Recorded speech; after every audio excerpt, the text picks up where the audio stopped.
داشتم تعریف میکردن که پسره میگفت رفته بودم خواستگاری، وقتی تو اتاق نشستیم دیدم دختره گفت من خونه میخوام، ماشین میخوام، پول میخوام، مسافرت میخوام.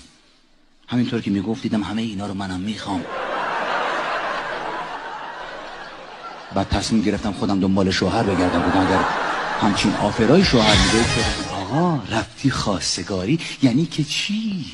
پدر مادر دختر جلو پدر مادر پسر همچین میگن ما دخترمون رو با خون دل، ما با زحمت، ما با فلان بزرگ کردیم. انگار اینا پسرشون از پسماند ایران خودرو دیزل پیدا کردن که تو رفتی واسه دختر. خب اینم پسرش زحمت کشیده بزرگ کرده.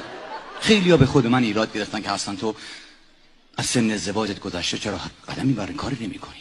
یک روز خوب دقت کردم، با خودم اندیشیدم. وقتی خوب فکر کردم دیدم نه تنها از سن ازدواجم گذشته بلکه از سن طلاقم هم گذشته.